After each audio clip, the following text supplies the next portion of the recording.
L'éducation obligatoire amène un salaire, l'éducation personnelle amène la fortune. Robert Kiyosaki. Et oui, à l'école, c'est vrai qu'on nous apprend à vivre en société, à être un bon employé, mais est-ce qu'on nous apprend réellement à générer de l'argent?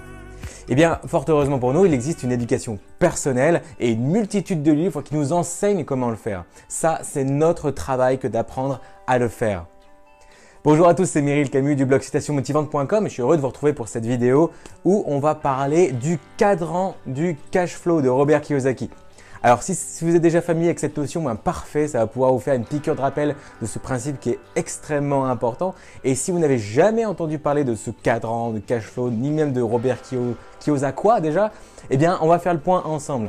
Alors Robert Kiyosaki, il faut savoir que c'est un entrepreneur américain, entrepreneur et investisseur, qui était autrefois SDF, il vivait vendre sa voiture avec sa femme et simplement il a développé un état d'esprit entrepreneur et aujourd'hui c'est une des plus grosses fortunes d'Hawaï. Et donc Robert, il divise en fait les activités professionnelles en 4 catégories, réparties chacune dans un cadran en fait.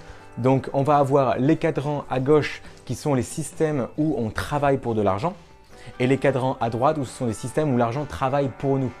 Et donc il a divisé ces cadrans avec le cadran E, les employés, le cadran S, self-employed ou travailleur indépendant, le cadran B, business owner ou propriétaire d'entreprise et le cadran I, les investisseurs. On va voir rapidement chacun de ces cadrans. Donc le premier d'entre eux, c'est le cadran E, vous l'avez compris, le cadran employé. Là, c'est extrêmement simple, c'est probablement le plus diffusé, celui que la plupart des gens connaissent. Eh bien, le cadran employé, dans ce système-là, nous travaillons pour de l'argent. C'est-à-dire qu'on échange notre temps contre de l'argent.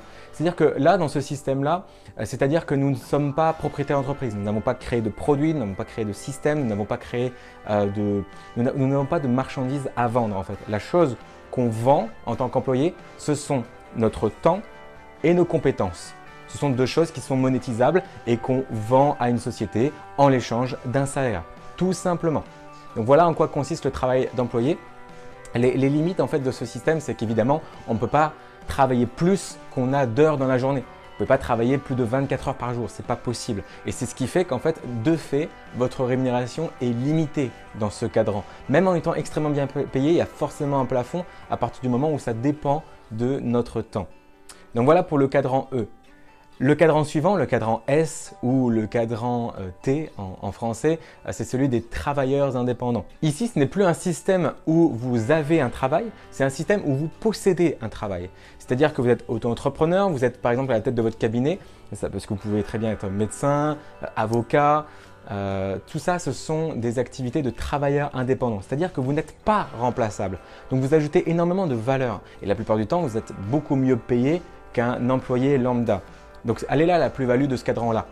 Maintenant, il y a une nouvelle fois une limite, c'est que vu que vous êtes difficilement remplaçable, pour ne pas dire irremplaçable, eh bien, vous devez toujours être au charbon. Imaginez que vous êtes à la tête d'un cabinet de médecin, eh bien, c'est-à-dire que si vous avez le diplôme et les compétences pour diagnostiquer quelque chose chez un patient, eh bien, ce n'est pas forcément le cas de votre secrétaire. Votre secrétaire est employé, et vous êtes le travailleur indépendant. Mais le jour où vous n'êtes plus là, le jour où vous-même vous êtes malade, ça peut arriver même pour un médecin, eh bien votre secrétaire ne pourra pas prendre le relais parce qu'elle n'aura pas les compétences, vos compétences en termes de médecine. Et donc vous êtes indispensable, ce qui fait que vous devez être présent sur le terrain pour générer de l'argent. Vous devez travailler 40, 50, 60, 70 heures, voire plus pour garder votre activité.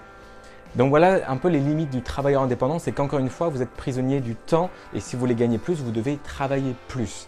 Ça vous rappelle quelque chose?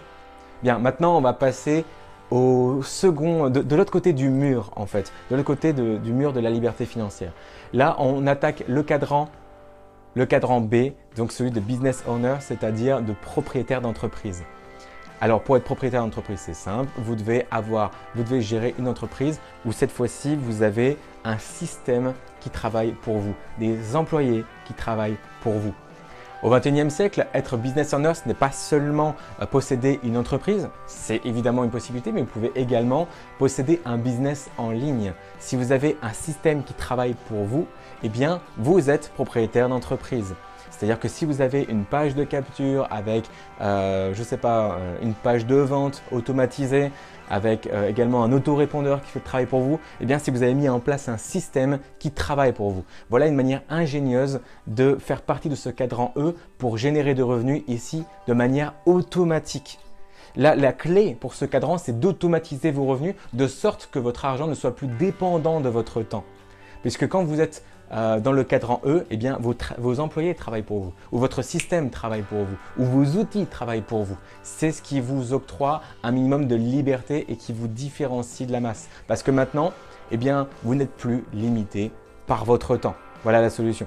Et une dernière solution pour faire partie du cadran E, c'est d'être aussi franchisé.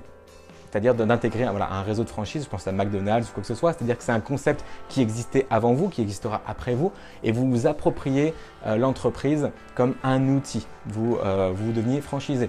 Une variante de la franchise consiste à rejoindre une activité de marketing de réseau où les produits, les services et le système existent déjà avec ou sans vous et que vous arrivez pour vous servir des outils et les faire fonctionner à votre tour. Et dans ce système de marketing de réseau, il est dit que pour être considéré comme un business owner, il faut avoir plus de 500 distributeurs dans son organisation, de sorte que le système travaille pour nous. Donc voilà autant de manières de devenir propriétaire d'entreprise. Et enfin, le dernier cadran, le cadran I, c'est le cadran de la liberté. C'est le cadran des investisseurs où cette fois-ci, vous ne travaillez plus pour de l'argent, c'est votre argent qui travaille pour vous. C'est simplement vivre des fruits de vos investissements. Les investissements, c'est quoi? Vous vous en doutez? Ce n'est pas forcément, j'ai envie de dire, ce n'est pas du tout un placement sur un livret A qui vous rapporte même pas 1% par an. Ça, vous n'êtes pas dans le cadran I quand vous faites ça, d'accord? Quand on est dans le cadran I, c'est que vous avez des revenus qui proviennent de vos investissements en immobilier ou bien en bourse. Ça, ce sont ou alors de votre, si vous êtes actionnaire également. Ça, ce sont des fruits d'investissement. Et vous avez votre argent qui travaille pour vous. Votre argent travaille dur pour vous et maintenant que vous vous leviez le matin ou que vous ne le leviez pas, eh bien vous gagnez de l'argent. C'est comme ça qu'on réussit de nombreuses fortunes aujourd'hui. Je pense par exemple à Warren Buffett qui est une des plus grandes fortunes au monde. Il a été parfois numéro 1, numéro 2, numéro 3, peu importe. Arrivé à ce stade-là, je pense que ce n'est plus pertinent de faire un podium. Bien, Warren Buffett, il a fait sa fortune simplement grâce à ses talents en tant qu'investisseur. Il dit aussi que c'est grâce à ses gènes parce que ça lui a permis de vivre assez longtemps pour voir l'effet cumulé de ses investissements porter leurs fruits. Donc voilà, j'espère avoir été clair sur les 4 cadrans du cash flow, le cadran employé, le cadran des travailleurs indépendants, le cadran des propriétaires d'entreprise et le cadran des investisseurs. J'aimerais que vous me disiez en commentaire dans lequel de ces cadrans vous vous trouvez et dans lequel, qu'est-ce que vous comptez faire pour évoluer si c'est votre ambition. Maintenant, c'était simplement une introduction, vous l'avez sans doute compris, mais c'est un sujet qui mérite vraiment d'être approfondi et même étudié. Mais si vous ne connaissez pas le cadran du cash flow, eh bien, je suis content de l'avoir partagé avec vous parce que maintenant vous avez une idée un peu plus claire de ce qui fait la différence entre les personnes qui ont du mal à boucler leur fin de mois et qui travaillent dur pour leur argent et ces riches qui ont l'air de toujours devenir plus riches simplement parce qu'ils font travailler l'argent pour eux ou qu'ils ont créé un système qui travaille pour eux. Maintenant, bien dire fait rire, mais bien faire fait taire. Donc, changez de cadran si c'est nécessaire pour vous. Mais bon, c'est plus facile à dire qu'à faire. Donc, la première chose que vous pouvez faire pour appliquer ce cadran du cash flow, c'est simplement de travailler sur votre éducation personnelle. Comme on l'a dit au début dans la citation, c'est votre éducation personnelle qui vous amènera à la fortune. Eh bien, faites du développement personnel, lisez des livres instructifs, des livres qui vous permettent de vous spécialiser dans votre discipline pour apporter toujours plus de valeur sur le marché et pouvoir vous démarquer. C'est votre éducation personnelle qui vous apportera les finances. Votre éducation financière, c'est à vous de la faire vous-même. Donc, entourez-vous de bonnes personnes, choisissez vos mentors, lisez quelques livres et à vous de sélectionner le cadran qui vous correspond le mieux.